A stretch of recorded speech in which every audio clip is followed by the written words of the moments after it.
Hey family, welcome back to another amazing video. Today we are talking prevention. But I want you to understand something. You cannot protect what you don't understand. Once you understand it, that is when you can protect it, or that's when you can try to protect or prevent. Good. So in the part one of this video, if you have not watched it, please go and watch it. We're talking about the risk factors that make young people get into substance abuse. Now, today I want to talk about prevention on two levels, the family level and then at the school level. So, whether you are a teacher, a parent, a community worker, whether you are um, a public health educator like myself, trust me, you have so much you can do. There's so much you can be able to achieve in your community by trying to stop substance abuse, at least from your immediate um from your small circle. So come in and let's dive in as we discuss. The part one of this prevention is at the family level. So how can we prevent substance abuse at the family level?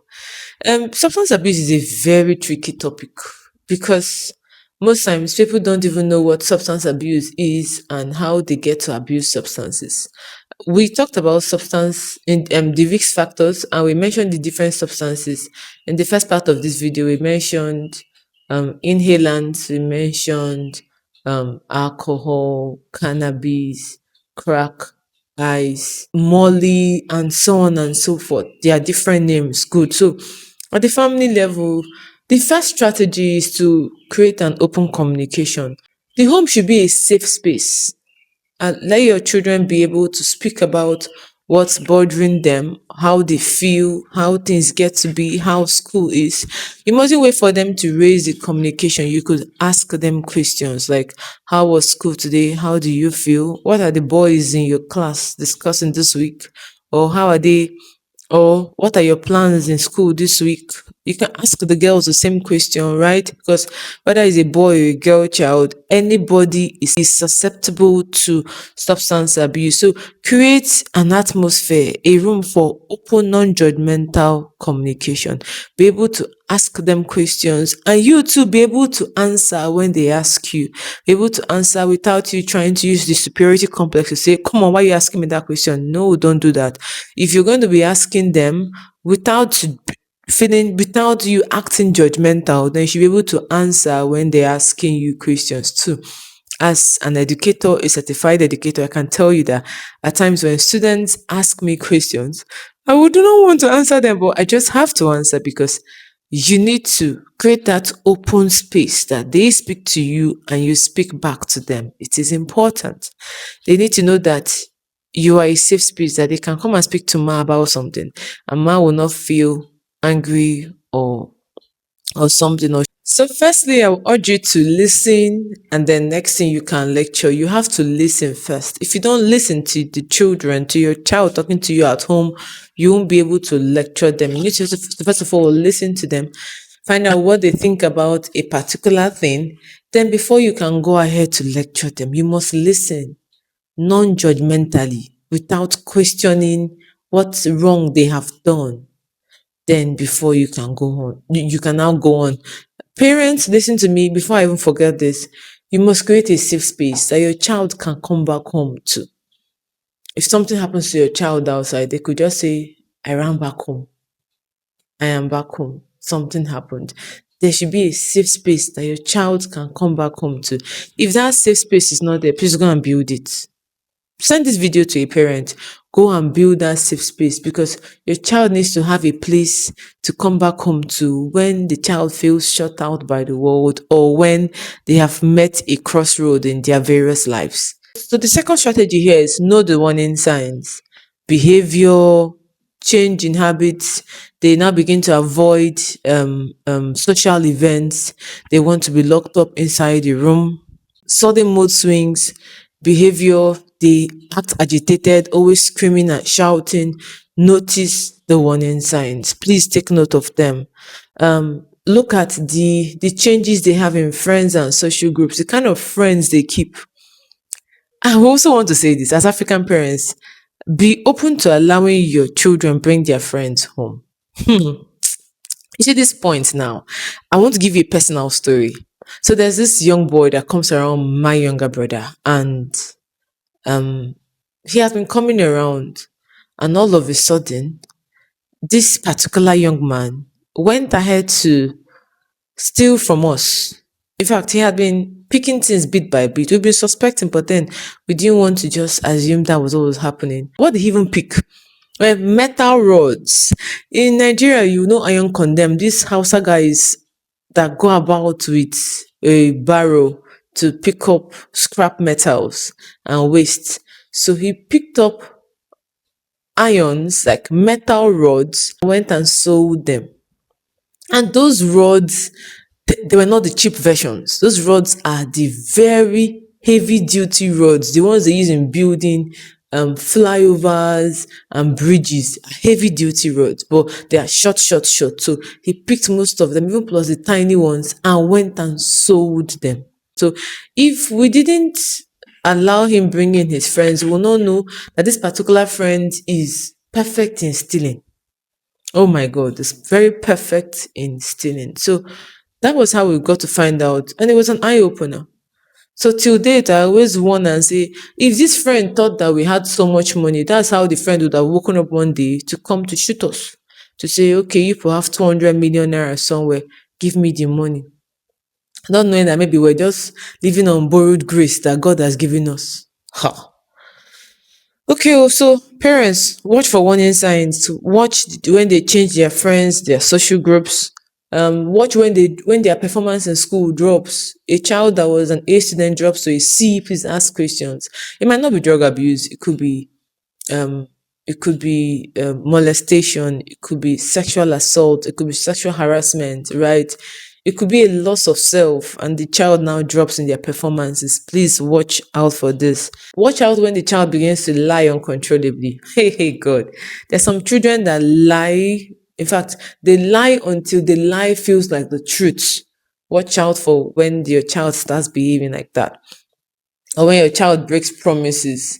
Watch out for when your child breaks promises. Watch out also for physical signs, redness of eyes, trembling, neglected appearance, like they are shaking, they don't care how they look, or if their hair is combed, or if they brush their teeth. Check for these things, because these are the warning signs you should take note of when your child begins substance abuse. Even if it's something as small as taking a cigarette a day, it could affect the child's appearance. It could affect the child's academic performance. So watch out for these. I've seen when children that do very exceptionally well go down the drain because they get into one substance or the other. Is it vaping? Is it inhaling? Gum puffer, fuel? Is it smoking? Is it trying to consume edibles, cakes, cookies, laced with or made with cannabis and other stuff? Please watch out. It is important you watch out. You might think it's of no use, oh, trust me, but it is important that you watch and you are able to correct this child before they do more harm to themselves. All right, so I know you're enjoying this video. Allow me to pause you for a minute. So have you liked this video? Have you commented? Have you subscribed? Please like, share, and subscribe to this channel. Help me grow this channel. Let's grow this community. Let's send out more information about public health and public health related stories. Let's also grow a wider community. Thank you. Strategy 3 is model coping habits. You need to show your children, your younger ones, how you handle, how you get to cope, how you model your coping habits. Are you tell a person that when you are bothered by something, all you do is scream, yell, and then you walk away? No. They need to, they the teenagers, they learn by looking at you. Your younger ones learn by looking at you. They watch you and they learn. It's what they see you doing that they get to learn to do, right? So they watch you and they learn. So model healthy coping habits. Model healthy coping habits, very healthy ones. So since they learn by watching, right? So you model it, healthy coping habits, journaling, exercising, prayer, talking to friends, These things, when they see you do it over and over again, it sticks to them that, oh, when mommy is stressed, she sits down and she writes. When she's stressed, she takes a walk. She goes on an exercise. When she's stressed, she talks to people, she talks to her friends. They get to understand that this is who you are. These are the things you do when you feel stressed or you feel burdened by something. Now, while you're doing all of this, I need you to be honest with your struggles. You need to be honest with your struggles. And this is by age. You cannot tell a child of 3 year old that you feel heartbroken or you are tired. No, by the age of the child, you have to understand how to carefully chip it in, how to let them know about your struggles, the things that burden you, the things that make you feel sad, right? So it is age appropriate. You cannot lie to them all the way, and you should not lie to them all the way. You could tell them, I'm not happy, something is not feeling right. Start with that. I'm not happy, something's not feeling right. I feel tired. I need to take some time out. Talk to your children age appropriately. Learn to open up to your children. It's important. Learn to open up to them, because when you get to open up to them, they on the other hand get to understand that this is what my mother, my father goes through, and I think this is a better way to handle it, or this is how we should handle the situation. Strategy 4, set a clear line of boundaries and expectations. Teenagers need to know that this is what are our boundaries. Number one, you cannot wake up and then start shouting at your parents. It does not happen in this house. We don't tolerate it. So that is a clear line of boundary. They know that they shouldn't do it. But when you enable that character, they would want to repeat it over and over again. They want to keep doing it at any point in time. They want to feel like they could do this and you wouldn't react. So set a clear line of boundary, right? Say things like, in this house, we don't drink. In this house, we don't smoke. In this house, we don't go night partying. It's a clear boundary. They hear it. So their senses are picking it up, and then they know that this is a clear boundary that has been set in our home. And that means I can't do it. I shouldn't do it. Even if I want to hide and do it, it is wrong. I shouldn't be tempted to do it. And even as you're stating all of this to them, there should be consequences when they break the laws, right? There should be consequences when they break, well, or when they defy those things that you say. When you say, we don't go out night partying, there should be consequences for it. I'm going to give you a story here. I heard it from one of my roommates in the university. She said her younger brothers, I think she had four brothers, senior and younger, too, but her brothers too, four of them, their father had this car. And since she's the only girl amongst four boys, they noticed their father was asleep. In fact, they've been doing it. The father doesn't allow them go clubbing. So because of that, they had to find other ways to devise to sneak out of the house to go clubbing. These boys are wonderful. So what did they do? They had division of labor. One person was going to pick the car key. The other person was going to open the gate. The other person, others are going to roll the car out of the gate. So they did that. In fact, I think once, twice. On this very day, they felt their father was asleep. Their father really suspects that something happens to his car, but at times he cannot be able to place what exactly happened. So this very day, they felt their father was asleep. They had opened the gate and snuck out to the car, rolled the car as they usually roll it out, rolled the car out. They came back home and rolled the car in, trying so much not to make sound. And luckily for them, their gates don't used to make noise. If it's my gate here, yeah, in soup. As you open the gate, everybody will hear. So they rolled the car out and rolled it in. When they're rolling the car in, they have gotten into the house, closed the door quietly. Their father put on the lights and said, "Welcome. Where are you coming from?"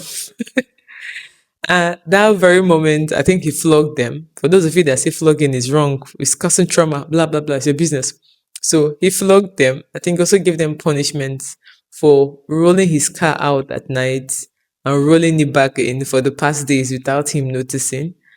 And the four boys, he give them some very crazy punishment. So learn to set boundaries.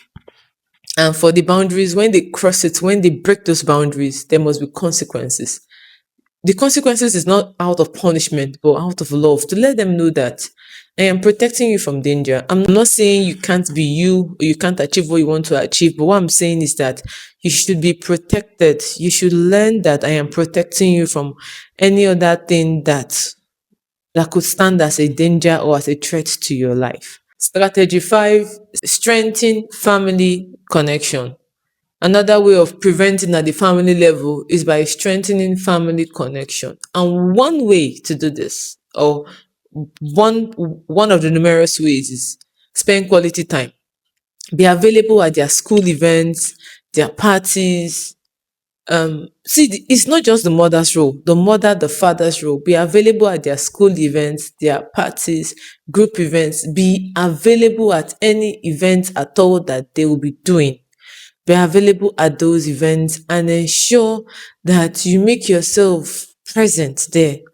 Let your child feel your presence. If they say it's Mother's Day, come and run. If they say it's Father's event day, be present at those events. Don't say you have a business meeting. Go ahead and book ahead of time. Because I'm sure schools will give you activities ahead of time. So go ahead, book that date and say, this is the date for my child to be available in his or her life, right? Because money is not everything. You might provide them with money, the luxurious trips, but if you're not available in their specific moments, in their timelines or in their milestones, like when they hit their milestones, it's practically like you're missing out on their developmental years. Yes, you are missing out on their developmental years. So try to ensure, as a parent, make it your duty to be available, right? So spend quality time with them, be available at their various events. When meals are served, eat together. Not all houses, like my house, I could choose to go and eat somewhere else, but at least on some major occasions, come together, eat together, laugh, gist. Right now, everybody's growing, everybody wants to feel independent, but still, there's a connection it brings. There's this coming together, it really does to the child's mind. Before I forget, please know their friends. Know your children's friends. I think I mentioned something to you about knowing when they get into wrong groups. Know your children's friends and their friends' families. You shouldn't just be a ghost friend. Know the family of that friend. Know where their parents are. Know where they stay. You're not monitoring, or you're not being defensive, but well, you are being defensive and you're also monitoring. But what I mean is that you're not being a creep. What you're doing is that you're protecting your family down to the door, like you're protecting them to the T. Something happened with a loved one. He came back one day and my dad said, "Where are you coming back from?" And he was saying, "Don't ask me that question, don't ask me that question." So I know I told him, how many children do you see that their parents get to ask them, "Where are you?" and "Where are you not?" That if your parents get to ask you those questions, your parents care for you. Your parents want to ensure that you have a better life. They want to also know where you are. Just not because anything is going to happen to you, but because they are your parents and they have the right to ask. Most times as teenagers, you don't know that your parents have the right to ask you, where are you and where are you not? And that's why you're acting funny. So listen today, your parents have the right to ask you, where are you? Where did you go to? Where did you not go to? They have the right to know the itsy bitsy about you. Itsy bitsy about you. Strategy 6. Connect your children to positive activities. Connect them to positive activities. This is the summer period. Are we following? So take your children out this period, connect them to tech schools, painting classes, culinary schools, fashion designing, content creation. I would love to teach your children content creation. If you're interested of that, let me know. I would love to teach content creation to your children. If you're interested in that, do let me know. At least from the small part that I know, I'll teach you what I know, and then your children can run up with that. Connect them to positive activities, sports, clubs, arts, volunteering. Teach them to volunteer at events, NGOs, organizations. Let them know the value of hard work. It really pays and is important. So there should be structured activities so that it gets to reduce boredom and they will not just hang on their phone from morning till night. Provide healthy outlets, which because these structured activities provide healthy outlets for energy. So ensure that you get them occupied, you get them busy. And these activities also help to build confidence in them. So whether it's a music club, a football club, a ballet club, get them involved in positive events, positive activities. Now, it's not just putting them in the activities. You need to know what they learn and what they do. Because I know that even at those activities, you could have people that will want to get your child on the wrong side of life. Maybe the sports club, they might want to introduce them to steroids or introduce them to hard drugs. So that's where you still see parenting is a big journey. It doesn't just start from here and end there. No, parenting is a lifelong journey. You keep talking, you keep correcting, you keep asking questions, you keep trying to encourage and build your child in the best ways that you ever can do that. These structured activities are to help the child's mind get active and also to reduce boredom, and it provides a healthy outlet, like how it provides a healthy form of releasing energy. So they also build confidence and a sense of belonging that doesn't concern substance abuse. It builds a healthy environment that doesn't concern substance abuse. So this brings us to the end of part one of prevention of substance abuse, which is at the family level. Good. So in the next video, I will talk about prevention at the school level. Please do well to like this video, to comment, to share, and subscribe to my YouTube channel. Help me grow this channel to the next 100. Thank you so much and see you in the next video.